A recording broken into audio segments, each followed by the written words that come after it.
Hello దోస్తు, welcome back to my channel. Boruto 2 blue water chapter 21 నుండి full chapter అయితే release అయింది night. Naruto లాగానే బురుటో కూడా ఎవరి మాట వినడని ఈ చాప్టర్ అయితే మనకు బాగా చూపించారు. అంతగా ఏం జరిగిందని చూడాలంటే వెంటనే మన ఛానల్ లైక్ అండ్ సబ్స్క్రైబ్ చేసుకోండి.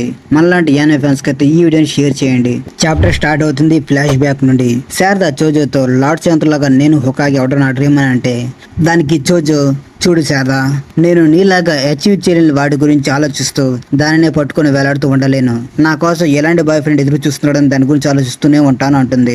అండ్ ఇంకో ప్యానెల్ లో బురుటో అండ్ శారదా మాట్లాడుకుంటూ ఉంటారు వాళ్ళ డ్రీమ్స్ గురించి. బురుటో, నేను నిన్ను సమ్ టైమ్ చూస్తున్నప్పుడు నాకు కొంచెంగా జలసీగా అయితే ఉంటుంది అని అంటుంది శారదా. దానికి బురుటో, నేను మీ నాన్న డాడ్ అంటే సాస్కే లాగా నింజా కావాలనేది నా డ్రీమ్. అయినా నువ్వు హోకాగే అవ్వాలనుకుంటున్నావు కాబట్టి నేను నీకు హెల్ప్ చేస్తాను. నేను నీకు షాడో హోకాగే లాగా ఉంటాను అంటాడు. సెకండ్ ప్యానెల్ లో చూసుకున్నట్లు సుమిరే శారదాతో, శారదా నీకు బురుటో అంటే ఇష్టం కదా అంటుంది. శారదా అవునని అంటుంది. అప్పుడే నరుటో, నా దృష్టిలో హోకాగే అంటే విలేజ్ లో వాళ్ళందరినీ నా ఫ్యామిలీ అనుకోవడం అని అంటాడు. వీటన్నిటిని మన శారదా గుర్తు తెచ్చుకుంటూ ఉంటుంది. నేను మా నాన్నలాగా లార్డ్ శాంత్ లాగా పవర్ఫుల్ షినోబి అయితే కాకపోవచ్చు. సో పనికిరాని వాటి గురించి గుర్తు తెచ్చుకుంటూ వాటి గురించి థింక్ చేయడం లోజ్ వేస్తానని అంటుంది. రెండు వచ్చే ప్రతి ఒక్క ప్యానెల్ మనకి ఆల్రెడీ బాగా తెలిసిన ప్యానెల్సే, అందుకే ఎక్స్ప్లెయిన్ చేయడం లేదు, తప్పుగా అనుకోబాకండి. సో ఇక్కడ డిస్ప్లే చేస్తున్న ప్రతి ఒక్కరు చూడండి. ఇంకా మనం మెయిన్ ప్యానెల్స్ వచ్చేస్తే ఆకాశంలో ఒక బ్లాక్ హోల్ అయితే కనిపిస్తుంది. ఎప్పుడైతే రియు ఐరన్ శాండ్ యూజ్ చేసి శారదా మీద అటాక్ చేస్తాడో అప్పుడు ఐరన్ శాండ్ అంతా ఆ బ్లాక్ హోల్ లోకి వెళ్ళిపోతూ ఉంటుంది. రియో షాక్ అయ్యి అసలు అదేమిటి,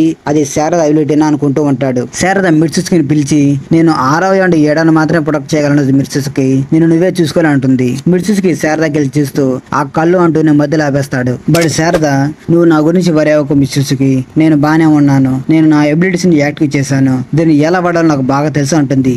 రియో గడికి అయితే తెలిసినట్లుగా ముందు ఆ బ్లాక్ స్పీర్ ఉండటం వల్ల నేను అటాక్ చేయలేకపోతున్నాను కాబట్టి వెనక్ సైడ్ అని చెప్పి రియు గడ బ్యాక్ సైడ్ నుండి ఐరన్ శాండ్ అయితే అటాక్ చేస్తూ ఉంటాడు. కానీ శారదా వెంటనే వెనక్కి తిరిగి ఐరన్ శాండ్ అయితే చూస్తుంది. దాని వల్ల అక్కడే బ్లాక్ హోల్స్ అయితే క్రియేట్ అయ్యి ఐరన్ శాండ్ మొత్తాన్ని అబ్జర్వ్ చేసుకుంటూ ఉంటాయి. దానితో రియు గడికి అసలు ఏం అర్థం కాక అసలు ఇక్కడ ఎన్ని బ్లాక్ స్పీర్స్ ఉన్నాయి అని చూస్తే అక్కడ దాదాపు 4-5 బ్లాక్ స్పీర్స్ అయితే ఉంటాయి. అక్కడే ఉన్న బ్లాక్ హోల్స్ రియును కూడా అబ్జర్వ్ చేసుకుంటూ ఉంటాయి. బట్ రియు గడ తన ఐరన్ శాండ్ ఉపయోగించి తన బాడీని గట్టిగా అయితే పట్టుకుంటాడు. శారదా రియు ముందుకు రావడానికి ఇబ్బంది పడుతున్నాడు అని చెప్పి శారదా అనే రియు దగ్గరికి అయితే వెళ్తూ ఉంటుంది. ఇక్కడ ఇటు పక్కన మిర్సుకి గాడేమో ఆ బ్లాక్ స్పీర్స్ అనేవి గ్రావిటీని అయితే జనరేట్ చేస్తున్నాయి కాబట్టి దాని వల్లే అనుకుంటా శారదా ఆకాశం అయితే ఎగురుతుంది. కానీ ఈ గ్రావిటీ అనేది మన మీద అంటే ఈ బ్యాటిల్ ఫీల్డ్ ఉన్న వస్తువుల మీద అయితే అసలు వర్క్ అయితే అవ్వడం లేదు.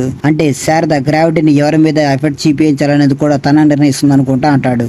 బట్ శారదా పాస్ట్ లో జరిగిన దాన్ని గుర్తు తెచ్చుకొని తనలో తను మాట్లాడుకుంటూ ఉంటుంది. నేను దీని గురించి చాలా సార్లు ఆలోచిస్తూనే ఉన్నా, బట్ దీనిని మూసివేస్తానేమో అనుకున్నా, దీన్ని మళ్ళీ పొందడానికి ఇంత సమయం అయితే పట్టింది. నా గోల్ హోకాగే ఇవ్వటం, బట్ దానికి నేను చాలా దూరంలో అయితే ఉన్నాను కాబట్టి దాన్ని అచీవ్ చేయలేకపోయాను. ఈ డ్రామాని యాక్సెప్ట్ చేసిన దగ్గర నుండి నేను నా గోల్స్ ని ఎలా సాధించాలని ఆలోచిస్తూనే ఉన్నాను అని తనలో తను మాట్లాడుకుంటూ శారదా. మిర్సుకి శారదాను చూసి శారదాని పిలుస్తాడు.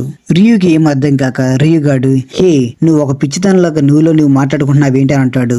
రియుగాడు శారదా గ్రావిటీ చాలా స్ట్రాంగ్ ఉండడాన్ని గమనించి షాక్ అయిపోతాడు. శారదానేమో, నేను నా క్లాన్ యొక్క పవర్స్ అయితే యాక్టివ్ చేశాను, ఇప్పుడు గానీ నేను దీన్ని గానీ ఆపేస్తే రియుని చంపలేను అంటే నా ఫ్రెండ్స్ ని కూడా కాపాడుకోలేను అంటుంది. ఇంకా శారదా రియుపై కొన్ని పవర్స్ ని ఉపయోగించి అటాక్ చేస్తూ ఉంటుంది. బట్ రియు తన నుండి తప్పించుకోవడానికి క్రాక్ గేమ్స్ వెళ్తాం అనుకుంటాడు. బట్ రియు తన హ్యాండ్స్ అయితే కదలలేకపోతూ ఉంటాడు. శారదా, నేను హోకాగే అవ్వాలని నా కళ, అయినా దాన్ని నేను అచీవ్ చేయాలంటే ఖచ్చితంగా స్ట్రాంగ్ గా మారాలని రియు మీద కొన్ని పవర్స్ ని వాడి మ్యాంగికు షారిగన్ ఊహురిమే అంటుంది. దానివల్ల రియు చిన్న చిన్న ముక్కలుగా అయితే మారిపోతాడు. శారదా తన మ్యాంగికు షారిగన్ ఫస్ట్ టైం వాడడంతో కళ్ళ నుండి బ్లడ్ వచ్చేసి కళ్ళు తిరిగి పడిపోతూ ఉంటుంది. అప్పుడే మిర్సుకి శారదాన్ని పట్టుకొని కింద గ్రౌండ్ మీద అయితే పడుకోబెడతాడు. రియుని శారదా కిల్ చేయడంతో రియు ట్రాన్స్ఫార్మబుల్ గా అయితే మారిపోతాడు.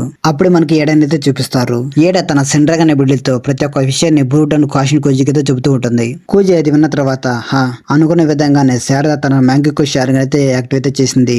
శారదా ఎలాగోలా తన పవర్స్ వాడి రీని డిఫీట్ చేసిందనంటే దానికి ఏడా, నీకు హ్యాపీగా ఉండొచ్చు కాషిన్ కోచి, బట్ యూడోకి అయితే కాదనంటే దానికి కాషిన్ కోచి, దానికి మనం ఏం చేయగలం చెప్పు, శారదా తన పవర్స్ యాక్టివ్ చేయాలంటే ఖచ్చితంగా యూడో అయితే చచ్చిపోవాల్సిందే, అయినా యూడో చావు వర్క్నే పోలేదుగా అంటాడు. దానికి బురుటో, వేడ్సి కోచి, నేను అడిగే దానికి ప్రతి ఒక్క విషయానికి ముక్కుసూటిగా సమాధానం చెప్పు, అక్కడ ఉన్న వాళ్ళందరూ బతికించడానికి ఏమైనా పాసిబిలిటీ ఉన్నాయా అంటే కోజి దానికి, సి బురుటో, నువ్వు గాని యూడోని కాపాడడానికి అక్కడికైనా వెళ్ళి ఉంటే శారదా తన పవర్స్ అయితే యాక్టివ్ చేసేది కాదు, రియుని డిఫీట్ చేసేది కూడా కాదు అంటాడు.